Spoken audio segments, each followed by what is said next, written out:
Hello students, स्वागत है आप सभी का हमारे YouTube चैनल इंग्लिश क्लासेज में। आज की वीडियो में हम 12th क्लास के स्टूडेंट्स के लिए क्लास बनाने वाले हैं। टाइटल देखकर आपको पता तो चल गया होगा कि क्या बनाने वाले हैं। तो अपनी इस क्लास को शुरू करें इससे पहले आप लोगों से एक बात कहना चाहेंगे, अगर आप हमारे चैनल पे हमारे वीडियोस देख रहे हो, वीडियोस पसंद आ रहे हैं, हमारे चैनल को सब्सक्राइब कीजिए, वीडियो को लाइक कीजिए, शेयर कीजिए। इसके अलावा आप हमारे टेलीग्राम चैनल को भी ज्वाइन कर सकते हैं, जिसका लिंक आपको नीचे डिस्क्रिप्शन बॉक्स में मिल जाएगा।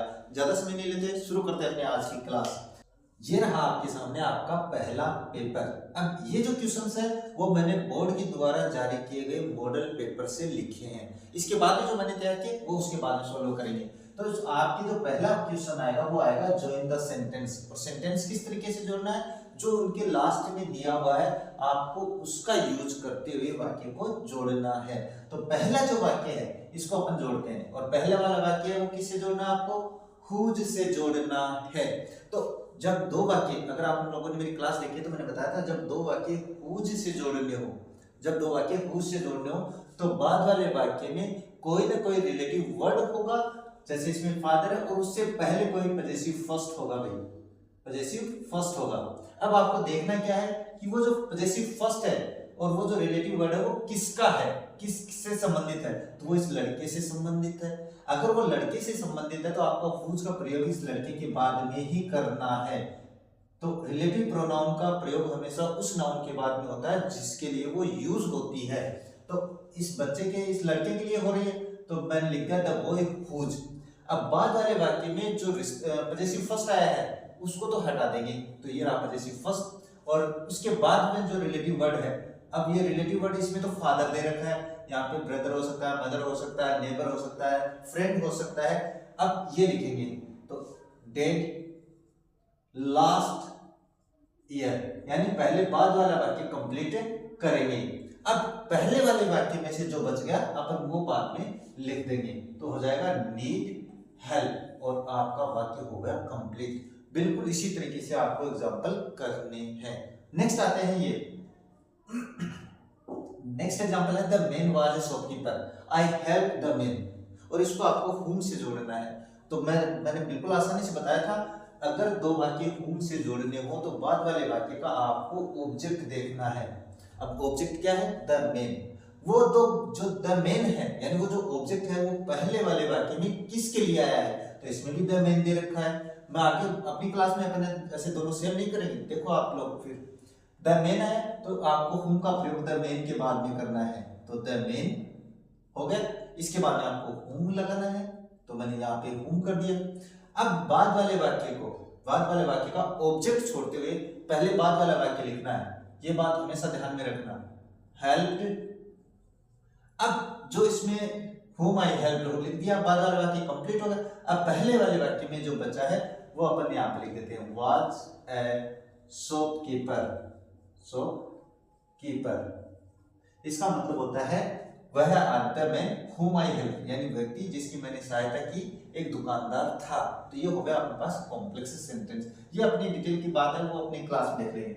दूसरा जो क्वेश्चन आएगा वो आएगा कंबाइन द सेंटेंस, यानी वाक्य को जोड़ना ही है। बस इसमें अपने पास रिलेटिव प्रोनाउन वाले आ जाएंगे। इसमें संकेत दिया हुआ होगा कि आपको किसका प्रयोग करते हुए करना है, उसमें तो दिया हुआ होगा कि क्या करना है। इसमें आपको संकेत होगा कि इसमें क्या करना है, यूज इन्फिनेटिव। अब ये इन्फिनेटिव क्या होता है, तो ये होता है अपने पास टू प्लस वर्ब की फर्स्ट फॉर्म इन्फिनेटिव होता है। तो अगर वाक्य में इन्फिनेटिव से जुड़वा रहा है वाक्य, तो ये मान के चलो ज्यादा टफ नहीं आएगा। बाद वाले वाक्य में ऐसा कुछ न कुछ होगा, तो इन्फिनेटिव दी हुई होगी, तो इसमें ये रही टू इन्फिनेटिव, ये है बिल्कुल है। तो इसका मतलब है आपको क्या करना है, इसमें से पहले वाला जो वाक्य है वो कंप्लीट लिखना है, बिल्कुल कंप्लीट लिखेंगे। द बर्गलर, वाक्य क्या था, मैंने वाक्य नहीं पढ़ा भाई। The burglar took out a knife, यानी चोर ने चाकू निकाला। His intention was to frighten me, उसका इरादा क्या था, मुझे डराने का था। तो भाई अपन क्या लिखेंगे, द बर्गलर टुक आउट, पूरा कंप्लीट लिखूंगा, देखो आउट ए नाइफ। अब इसके बाद में जो तो इन्फिनेटिव दिया हुआ है ना, उसके बाद का वाक्य जो भी है वो कंप्लीट लिख देंगे, नाइफ टू फ्राइटन मी, और वाक्य हो गया आपका कंप्लीट। बस इतना सा ध्यान में रखना है, इन्फिनेटिव का प्रयोग बिल्कुल इसी तरीके से आपको करना है। अब एक वाक्य और होता है भाई, वो मैं आप लोगों को जैसे जैसे आगे चलता हूँ वैसे वैसे बता दूंगा। ये भी अपने पास आता है लेकिन वो अलग मैटर है। The burglar took out a knife to frighten me, यानी चोर ने चाकू निकाला मुझे डराने के लिए, और वही बात यहाँ पे है। तो अपन बात करते हैं नेक्स्ट की। चले तो ये क्या दे रखा है, he is poor he is honest. अब अगर वाक्य इसको क्या बनाना है, इसको कंपाउंड सेंटेंस बनाना है।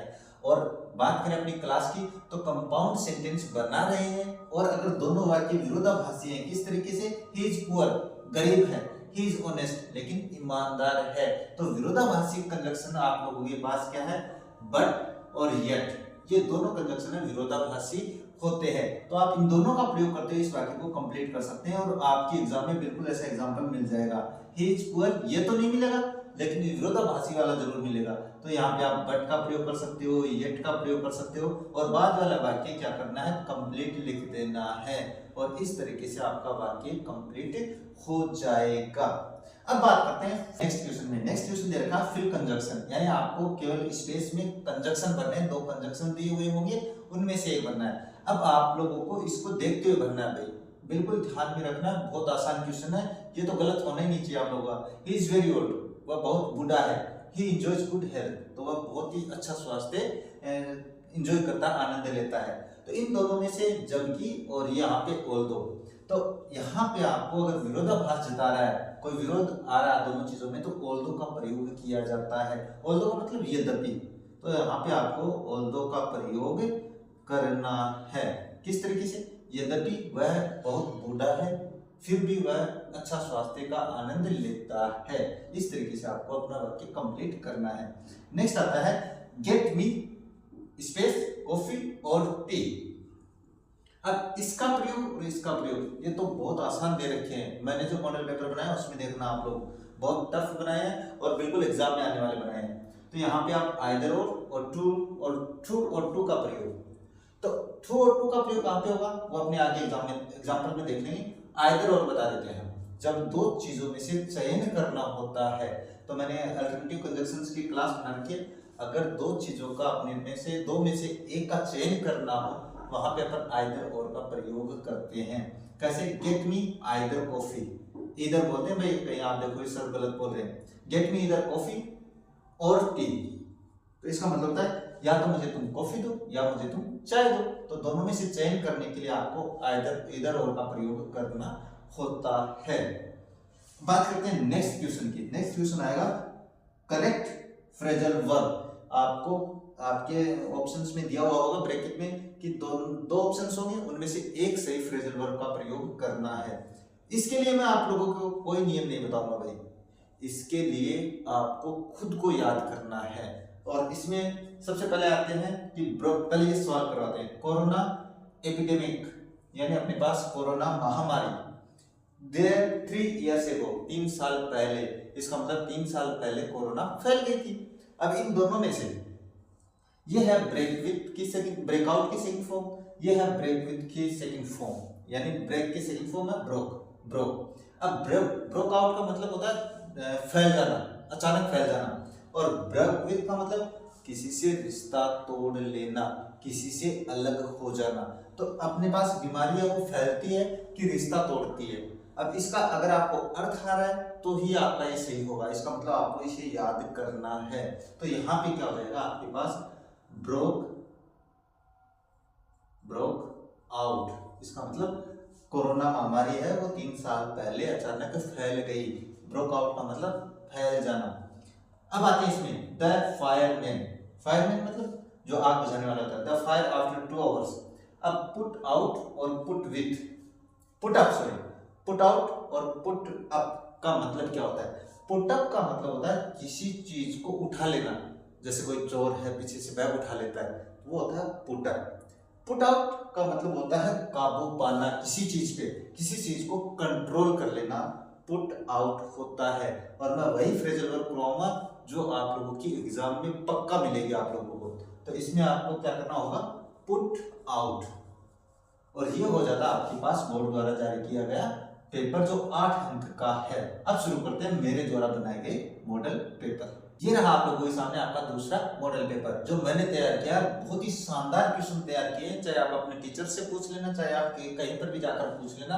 अगर ऐसे एग्जाम्पल आपके नहीं आते तो आप मुझे बताना, तो आपको इनको ध्यान से सुनना है, ध्यान से देखना है। तो सोलो करते हैं पहला question, you should work hard you will fail in exam, कि तुम्हें कठिन मेहनत करनी चाहिए, you will fail otherwise you fail. तो अदरवाइज का मतलब है या तो तुम ऐसा कर लो नहीं तो ऐसा हो जाएगा। तो वहां पे आपको किसका प्रयोग करना है, अदरवाइज का प्रयोग करना है। और अदरवाइज तो वे बहुत ही आसान है भाई, यू शुड वर्क हार्ड और बस बीच में वो लिख दो अदरवाइज, ये लो। ये तो बहुत ही आसान क्वेश्चन है भाई, बहुत ही आसान है। You will fail in exam और वाक्य होगा आपका कंप्लीट। तो अदरवाइज का मतलब ही यही होता है कि या तो तुम ऐसा कर लो नहीं तो ऐसा हो जाएगा। अब बात करते हैं नेक्स्ट की, my friends help an old man he was a beggar, वह एक भिखारी था। अब इस वाक्य को हु से जोड़ना है। तो सबसे पहले तो आप लोगों को हु से मैं बता देता हूँ, क्लास में भी देख लेना, इसमें बता देता हूँ क्योंकि एक एक एग्जांपल फॉलो करेंगे। जब दो वाक्य हु से जोड़ने हो तो बाद वाले वाक्य का आपको कर्ता देखना है। अब वो बाद वाले वाक्य का जो कर्ता है वो पहले वाले वाक्य में किसके लिए आया है, आपको हु का प्रयोग उसके बाद में करना है। तो ये आया है इस आदमी के लिए, क्योंकि my friends helped an old man, मेरे दोस्तों ने एक वृद्ध आदमी की सहायता की। ही वाज अ बेगर, वो भिखारी था। तो भिखारी कौन था, भिखारी ये आदमी था। तो आपको हु का प्रयोग भी इस आदमी के बाद में ही करना है। तो किस तरीके से जोड़ोगे, my friends helped an old man who, अब इसका कर्ता छोड़ देना भाई, बाद वाले वाक्य का कर्ता छोड़ देना, क्योंकि कर्ता के लिए अपन हु का प्रयोग करते हैं। हु वाज ए बेगर, जो कि एक भिखारी था, ये वाक्य हो जाता है आपका कंप्लीट। तो हु का प्रयोग ऐसा नहीं है कि आपके ऑब्जेक्ट के बाद में भी हो, कभी कभी अपने पास दूसरा एग्जांपल आए तो उसमें कर्ता के बाद में भी हो सकता है। इसके लिए आपको क्लास देख लेनी है। बस मैं ये समझा रहा था कि जिसके अपने पास बाद वाले वाक्य का जो कर्ता पहले वाले वाक्य में जिसके लिए आए, आपको हु का प्रयोग उसके बाद में करना है। अब आते हैं नेक्स्ट में। नेक्स्ट है कंबाइन द सेंटेंस वाला, the paper is very tough we can not solve it. ध्यान में रखना, पक्का क्वेश्चन मिलेगा इस तरीके का, 100% हो सकता है क्वेश्चन ये नहीं हो लेकिन तरीका वही रहेगा। मैं बताता हूँ किस तरीके से। अगर आप लोगों के पास टू से कोई वाक्य जोड़ना हो तो इसका मतलब है कोई ऐसा कार्य है जो वो कर नहीं सकता है। तो क्या है, the paper is very tough, paper है वो बहुत ही कठिन है, हम नहीं कर सकते हैं इसे। तो आपको क्या करना है, जो पहला ट्रू है इसको पहले वाले वाक्य में कोई एडजेक्टिव है, कोई भी एडजेक्टिव उससे पहले लिखना है और वेरी को हटा देना है। तो ये ध्यान से समझ लेना भाई, पक्का मिल सकता है आप लोगों को ऐसा क्वेश्चन, द पेपर इज। अब इस वेरी को तो हटा देंगे और इसकी जगह मैंने लिख दिया ट्रू। अब ये रहा टफ, टफ आप लोगों के पास एडजेक्टिव। इसके बाद में अगर बाद वाले वाक्य का कर्ता भिन्न हो, इसका कर्ता पेपर है, इसका कर्ता अपने पास प्रोनाउन है, तो इसको आपको क्या करना है, इसको चेंज करना है भाई। इसको आपको फॉर अस करना है, फॉर अस, यानी अगर यहाँ पे देयर होता तो उसका ऑब्जेक्ट बना के लिख देते, कोई भी सब्जेक्ट होता उसका ऑब्जेक्ट बना लेते, अगर नाउन होता तो वो नाउन नहीं लिखते।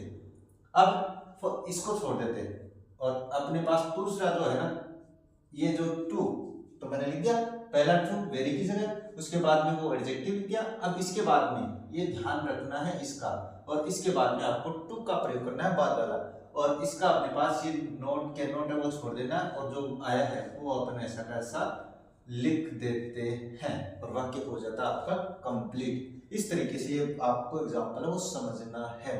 अब आते हैं इसमें, he comes late in class teacher will punish him, वह देर से स्कूल आता है, क्लास आता है, टीचर सजा देगा।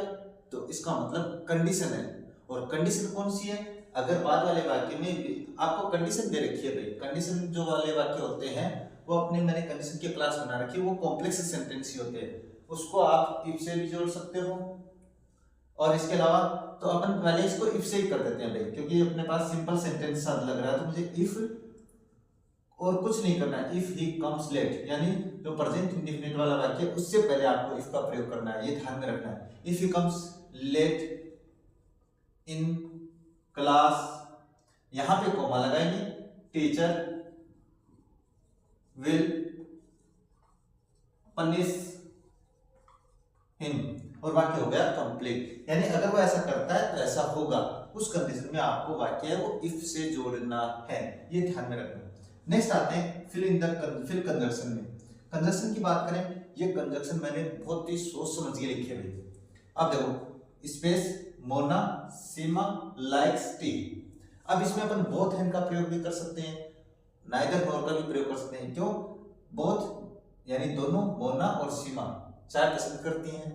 नाइदर सीम मोना नॉर सीमा लाइक्स टी, ना तो मोना पसंद करती है ना सीमा पसंद करती है। तो फिर आप पहचानोगे कैसे कि मैं इसमें से कौन सा ऑप्शन करूं? तो ये ध्यान में रखना, जो दो नाउन बोथ हैंड से जुड़ती है तो उसकी जो वर्ब होती है उस वर्ब को देखना है। अगर वर्ब एक वचन है, वर्ब एक वचन है भाई, मैंने बहुत अच्छा समझाया, पिछली क्लास में देख लेना सब्जेक्ट वर्ब एग्रीमेंट में, ये मैंने बहुत अच्छे से समझा रखा है। जिस वर्ब में ऐसे जुड़ा होता है वो प्रेजेंट इंडेफिनिट की सिंगुलर वर्ब होती है। इसका मतलब है सिंगुलर वर्ब आई है तो आपको इस तरीके से करना है कि आपका जो कर्ता है वो सिंगुलर ही माना जाए। तो जब दो नाउन नाइदर नॉर से जोड़ के, नीदर नॉर से भाई, फिर आप कहोगे नीदर और नॉर से जुड़े तो बाद वाले कर्ता के अनुसार वर्ब का प्रयोग होता है। तो बाद वाला कर्ता सीमा है, सीमा है आपकी एक वचन, तो एक वचन के साथ आपको किसका प्रयोग करना? फिर लाइक्स आ गया। तो इस तरीके से आपको ध्यान में रखना है कि आपको कौन से जो अपने पास कंजक्शन है उसका प्रयोग करना है। ये कंफ्यूजन करने वाला पक्का आएगा भाई, तो आपको वर्ब देखते हुए अपने कंजक्शन का प्रयोग करना है। ये मान के चलो मैंने यहाँ पे आर कर या लाइक कर देता, लाइक, तो लाइक जो होती है ना बेस फॉर्म जो होती है वो वर्ब की जो प्लूरल फॉर्म होती है वो होती है। फिर इसमें अपन क्या करते हैं, अपन इसमें कर देते हैं बोथ एंड, क्योंकि बाद में अपने मोना और सीमा दोनों के लिए जो वर्ब है वो बहुवचन वर्ब का प्रयोग करते हैं। ये अपने आप सब्जेक्ट वर्ब एग्रीमेंट में देख लेना भाई, मैंने बहुत अच्छे से समझा रखा है। अब आते हैं इसमें, Shyam I is going to Jaipur. अब ये भी बिल्कुल कंफ्यूजन करने वाला है, क्योंकि दो कर्ता के बीच में अपन एंड का प्रयोग भी कर सकते हैं। दो कर्ता के बीच में अपन एंड का प्रयोग कर सकते हैं, बिल्कुल कर सकते हैं। तो फिर आप पहचानोगे कैसे? फिर यही समझोगे भी किस तरीके से। ये मान के चलो यहाँ पे अपने आई के साथ इसका प्रयोग होता ही नहीं होता, नहीं होता ना, लेकिन मैं कर रहा हूँ यहाँ पे। आप मेरी क्लास देखना, इसलिए मैं कहता हूँ मैंने जो क्लास बनाई बड़ी शानदार क्लास बनाई है। अब इसमें अपन एंड का प्रयोग नहीं कर सकते, इसमें करेंगे एज वेल एज का। क्यों? तो मैंने ये बताया था कि जब दो नाउन एज वेल एज से जुड़ी होती है तो पहले वाले कर्ता के अनुसार क्रिया का प्रयोग होता है। तो श्याम एक वचन है तो यहाँ पे हो गया इज, ये हो गया आपका वाक्य कंप्लीट। अब आते हैं नेक्स्ट, करेक्ट फ्रेजल वर्ब, यानी आपको फ्रेजल वर्ब पढ़नी है। Some thieves a lonely home broke in और ब्रोक ऑफ। अब बात करते हैं, ब्रोक ऑफ का मतलब होता है कुछ काम करते करते रुक जाना।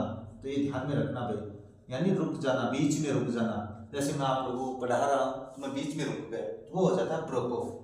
ब्रेक ये ब्रेक ऑफ है भाई, सेकंड फॉर्म है ये भी ब्रेक इन में। तो ब्रेक इन का मतलब होता है जबरदस्ती घुसना, यानी किसी के घर में या किसी के साथ कहीं पर घुस जाना, मतलब जबरदस्ती घुस जाना, वहां पे अपन ब्रेक इन का प्रयोग करते हैं। अब यहाँ पे वर्ब की सेकंड फॉर्म है तो कोई दिक्कत नहीं है। कुछ चोर एलोनली होम, कुछ चोर वो घुसते हैं भाई, जबरदस्ती घुसते हैं, चोरी से घुसते हैं, तो इसके लिए अपन किसका प्रयोग करेंगे? ब्रोक इनका प्रयोग करेंगे। पक्का एग्जाम्पल मिल सकता है। आफ्टर हिज फादर्स डेथ, यानी उसके फादर की मृत्यु के बाद, हिज मदर उसकी माता, स्पेस हिम ब्रिंग अप और ब्रिंग आउट। अब इन दोनों का अंतर क्या, दोनों में क्या अर्थ होता है? ब्रिंग अप का मतलब होता है पालन पोषण, पालन पोषण करना, और फिर इसका मतलब क्या है? ब्रिंग आउट का मतलब होता है कम करना, कम होना, कम होना या कम करना, ये इसका अर्थ होता है। तो आपके पास यानी उसके फादर की मृत्यु के बाद उसकी माँ पालन पोषण करती है, तो फिर अपन यहाँ पे क्या करेंगे? ब्रिंग्स अप, ये सॉरी ब्रिंग्स अप होना चाहिए। क्यों? क्योंकि कर्ता अपने पास एक वचन है तो ब्रिंग्स अप हो जाएगा। ये आपको वहां पे ऑप्शन दिया हुआ मिलेगा, तो इससे आपको कोई फर्क नहीं पड़ने वाला है। इस तरीके से आपका ये पेपर भी कंप्लीट हो जाता है। चलिए दूसरा जो तैयार किया ये है आपके सामने नेक्स्ट पेपर। अब बात करते हैं इसमें पहला क्वेश्चन, वही अपने पास जॉइन द सेंटेंस, और इसको एज से जोड़ना है। अब एज से जोड़ेंगे तो एज से जोड़ने का एक आसान तरीका बता देता हूं कि जब दो वाक्य एज से जोड़ने हो तो ये देखना कि दोनों वाक्य में एक कार्य के तुरंत बाद दूसरा कार्य घटित हो रहा है, तो आपको एज का प्रयोग ये मोस्टली आपको शुरू में करना भी, तो इसमें इतना दिमाग नहीं लगाना है। एज शुरू में लिखा पहला वाक्य लिखा, कंप्लीट लिखेंगे पहले वाले वाक्य को रूम, और बाद में लगा देंगे कोमा, और बाद वाला वाक्य है वो ऐसा कैसा कंप्लीट लिख देंगे ए स्नेक। अब बात करते हैं कि ये मान के चलो नेक्स्ट वाक्य में आते हैं। पहले नेक्स्ट वाक्य में आगे, my parents are going to Jaipur, I am going to Jaipur. अब सामने दे रखा है कंजंक्शन अलोंग विथ। अब आप लोगों को कंजंक्शन से वो चीज जोड़नी है जो डिफरेंट होती है। तो इसमें डिफरेंट क्या है, माय पेरेंट्स, तो मैंने लिख दिया माय पेरेंट्स, माय पेरेंट्स। अब वो कंजंक्शन आपको बीच में लिखना है अलोंग विथ, यानी कुछ कंजंक्शंस जिनसे आप नाउन जोड़ते हो तो वाक्य जोड़ते हो तो दो डिफरेंट चीज जोड़ी जाती है, ये ध्यान में रखना। My parents along with I. अब ये लिख दिया।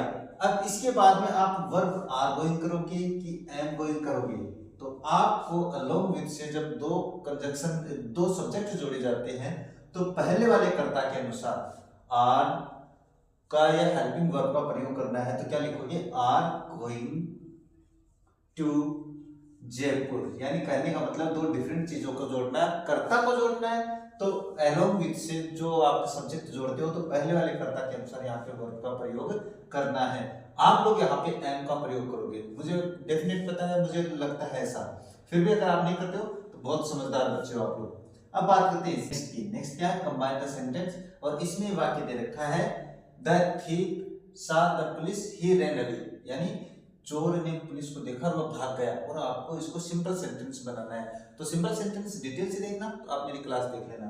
अभी मैं ये बता देता हूँ कि अगर दो वाक्य दो सिंपल सेंटेंस दिए हुए हैं और एक कार्य के तुरंत बाद दूसरा कार्य घटित हो रहा है तो पहले वाले वाक्य की जो वर्ब है उसको प्रेजेंट पार्टिसिपल्स में चेंज कर देते हैं। और प्रेजेंट पार्टिसिपल का मतलब वर्ब की फर्स्ट फॉर्म प्लस आईएनजी कर देते हैं, ये लिखते हैं, इसको एक बार छोड़ देते हैं और इसके आगे वाला लिख देते हैं सीइंग द पुलिस।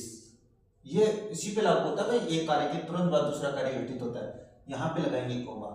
अब यहाँ पे ये दूसरा जो सब्जेक्ट है, अगर पहले वाले वाक्य में वो नाउन दे रखी है तो आपको वो नाउन लिखनी है द थीफ, क्योंकि यहाँ पे अगर मैं ही कर देता हूँ तो यहाँ पे फिर भागा कौन है, ही कौन, वह चोर, तो द थीफ। और अब ये जो है इसको तो छोड़ देंगे और ये लिख देंगे रेन अवे। इस तरीके से आपको ध्यान में रखना है और ये पक्का आ सकता है भाई, सिंपल सेंटेंस वाले की तो मैं कह सकता हूँ 100% आ सकता है। अब बात कर रहे हैं इस पे, he was sick today, he did not attend the class, और इसको कंपाउंड बनाना है। कंपाउंड बनाने के लिए हमारे पास 4 प्रकार के कंजंक्शंस होते हैं, क्लास देख लेना, मैं बता देता हूँ। अगर किसी कारण से कोई काम नहीं हो रहा है कि इसलिए भाई he was sick today, वह आज क्या था, बीमार था। he did not attend the class, उसने क्लास अटेंड नहीं की। अब यहाँ पे आता है अपने पास therefore, इसलिए, इसका भी प्रयोग कर सकते हैं therefore, और यहाँ पे अपन so का प्रयोग भी कर सकते हैं क्योंकि कंपाउंड बनाने के लिए परिणाम आ रहा है भाई, इस कारण से ये परिणाम आ रहा है तो परिणाम वाचक अपने पास 2 कंजंक्शन होते हैं, इन दोनों से आप इसको जोड़ सकते हैं। क्या कर सकते हैं आप, he was sick today, और यहाँ पे therefore, इसलिए, therefore या so, he बाद वाला वाक्य कंप्लीट लिख देंगे did not attend the class, और बाद वाला वाक्य कंप्लीट कर देते हैं। इस तरीके से आपको ध्यान में रखना है, यानी ये कंजंक्शन आपको ध्यान में रखने जरूरी है। आप सिंपल बनाते हो तो, कंपाउंड बनाते हो तो। नेक्स्ट आते हैं इसमें fill in the conjunction. Fill the conjunction मतलब the father divided his property two sons, और इसमें आपको बिटवीन भरना है या अमंग भरना है, दोनों का मतलब के बीच ही होता है। तो मैं बता देता हूँ, अगर संज्ञा 2 है, अगर संज्ञा 2 है तो 2 के लिए हमेशा बिटवीन का प्रयोग होता है। तो मैं यहाँ पे कर देता हूँ बिटवीन। अगर मैं यहाँ पे से 2 हटा देता, अगर मैं यहाँ से 2 हटा देता तो फिर इसमें आप किसका करते, अमंग का करते, क्योंकि 2 से अधिक के बीच में अगर कोई चीज बट रही है, बंटवारा हो रहा है, तो वहां पे आपको अमंग का प्रयोग करना होता है। अब बात करते हैं नेक्स्ट की, the SBI opens, SBI state bank of India खुलता है मंडे टू सैटरडे। अब ये भी तो के बीच के लिए होता है, ये भी तो के बीच के लिए, मतलब समय के बीच में, नाउन के बीच में कोई भी जो है, तो यहाँ पे भी अपन बिटवीन का करेंगे कि फ्रॉम का करेंगे। तो यहाँ पे मैं एक बार फ्रॉम कर देता हूँ, अगर दो नाउन के बीच में टू दिया हुआ है तो यहाँ पे फ्रॉम आएगा, पहले नाउन के पहले फ्रॉम आएगा। दो समय दिया हुआ है, दो समय दिया हुआ अपने पास, तो अगर दो समय के बीच में अपने पास क्या दे रखा है टू, तो यहाँ पे फ्रॉम का प्रयोग करेंगे।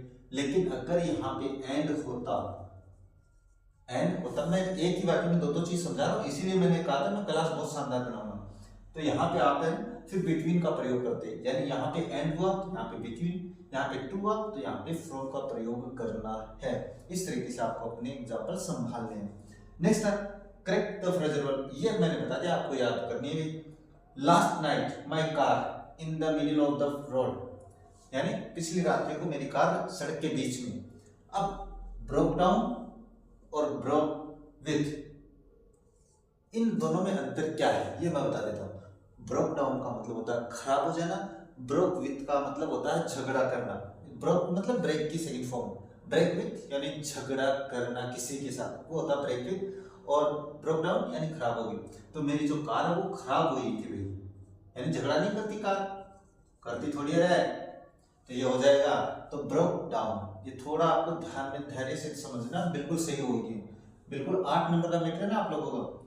A student his parents carry out और कैरी ऑन, अभी दोनों में अंतर बता देता हूँ। कैरी आउट का मतलब होता है आज्ञा पालन करना, आदेश की पालना करना। यहाँ पे क्या है, a student should carry out. मैं एक बार तो पहले ये बता देता हूँ, कैरी आउट इसका मतलब होता है एक स्टूडेंट को अपने माता पिता की आज्ञा का पालन करना चाहिए। अब यहाँ पे गुरुजन भी हो सकता है, कोई भी हो सकता है, मतलब एक जो बच्चा है यहाँ पे बेटा भी हो सकता है, बेटी भी हो सकती है, तो वो उसको छोड़ो आप। कैरी आउट का मतलब आज्ञा पालन, कैरी ऑन का मतलब जारी रखना किसी चीज को।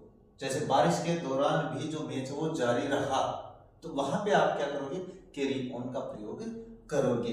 इस तरीके से आपका ये मॉडल पेपर भी कंप्लीट हो जाता है। अब बात करते हैं वही जिस तरीके से जॉइन द सेंटेंस। अब इस वाक्य को थोड़ा सा ध्यान से समझना, बिल्कुल एग्जाम में आ सकता है।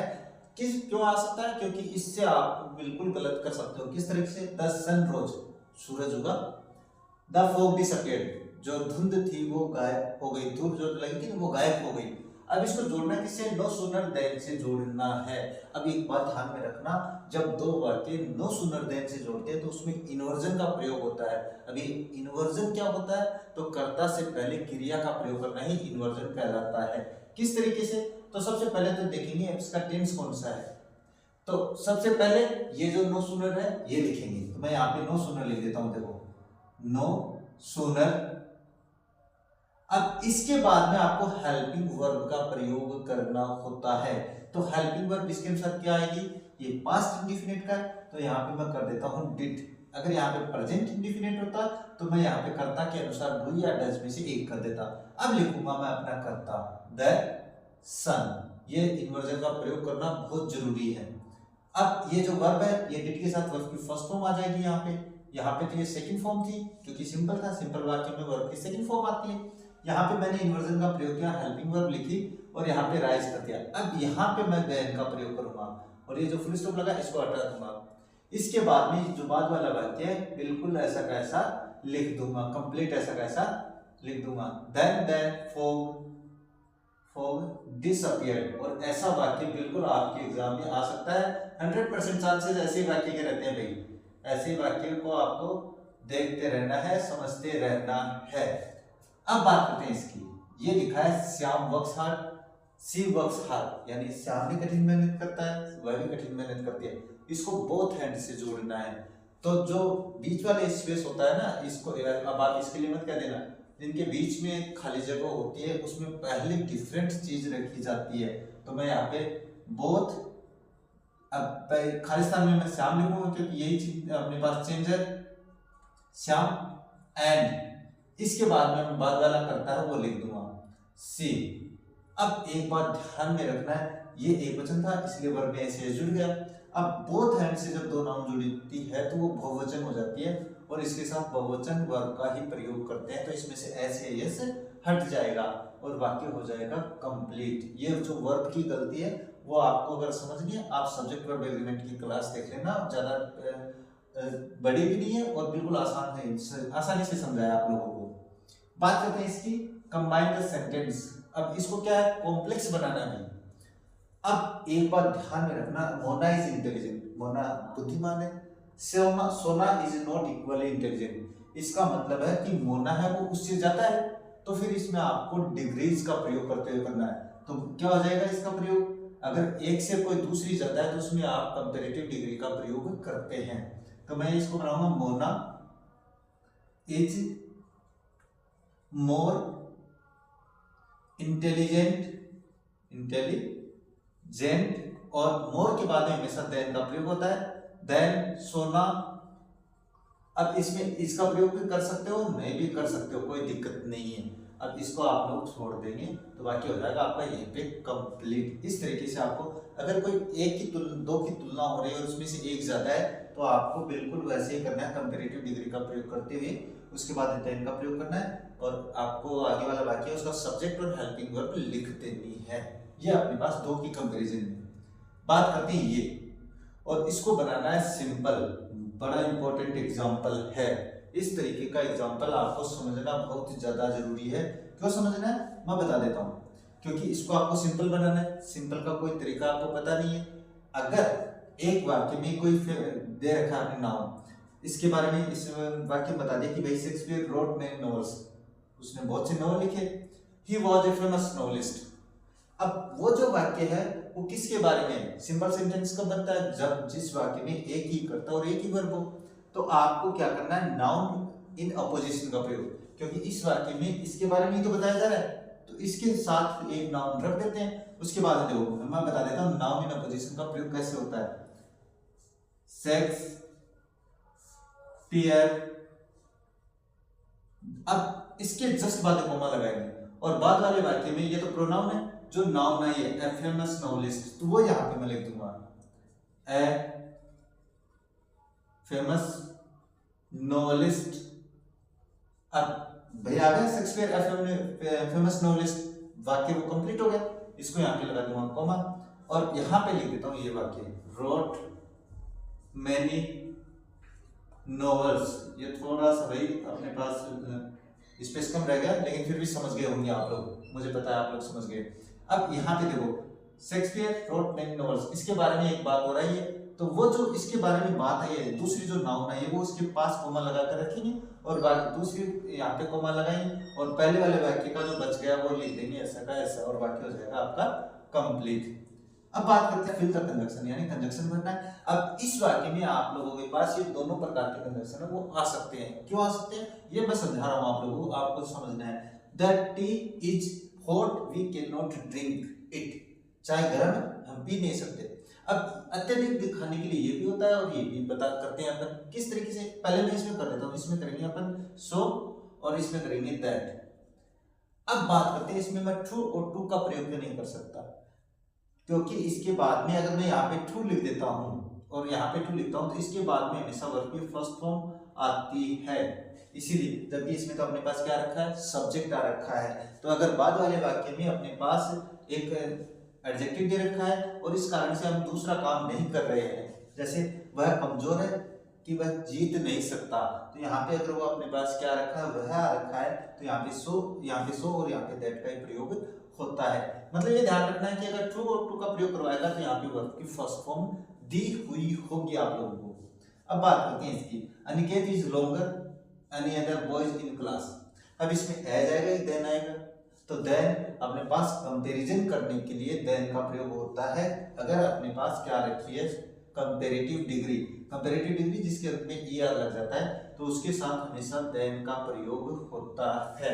इस तरीके से आपको अपनी इस कंजंक्शन की पहचान करनी है।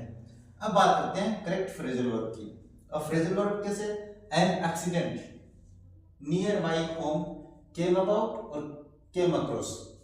अब पहले इसका अर्थ बता देते हैं। इसका मतलब होता है घटित होना और इसका मतलब होता है संयोग से मिलना। तो अपने पास संयोग से भी अपने यहाँ पे मिला थोड़ी है, यहाँ पे तो घटित हुआ, तो यहाँ पे हो गया केम अबाउट। और ये जो फ्रेजल वर्ब बताई है मैं अपने 4 मॉडल पेपर में आपको उन्हीं में से आपके एग्जाम में मिल जाएगी। इसका मतलब होता है संयोग से मिलना, संयोग से मिलना। तो संयोग से जैसे अपने कोई बिछड़े हुए दोस्त अपने अचानक मिल जाते हैं, तब अपन वहां पे किसका करेंगे, कम अप्रोच का करेंगे, ऐसा भी आ सकता है, क्योंकि मैंने फ्रेजल वर्ब वही लिखे जो आपके आ सकती है। अब है ही द एग्जाम, लास्ट वाक्य देखते हैं मैंने, he the exam by working hard, यानी कठिन मेहनत करके। अब यहाँ पे गोट थ्रू और गोट अलोंग, गोट अलोंग का और गोट थ्रू का मतलब क्या होता है, तो गोट थ्रू मतलब गेट थ्रू, तो मैं एक बार यहाँ पे गोट थ्रू कर देता हूँ। गोट थ्रू का मतलब होता है पास हो जाना या सफल हो जाना। अब बात करते हैं इसका मतलब क्या होता है, इसका मतलब होता है किसी के साथ मित्रवत होना, मित्रवत मतलब किसी के साथ मित्र फ्रेंडली व्यवहार करना, वो होता है अपने पास से गोट या गेट अलोंग के द्वारा। इस प्रकार से आपके 4 जो मॉडल पेपर है वो कंप्लीट हो जाते हैं, और मुझे लगता है अपनी क्लास वो काफी लंबी हो गई है, और एग्जाम्पल्स भी वो सोल्व कर लिए हैं जो आपके एग्जाम में आने की संभावना लगभग 100% होती है। तो मिलते हैं आप लोगों से आगे एक नई क्लास लेकर, तब तक देखते रहिए हमारा चैनल। जय हिंद, जय भारत।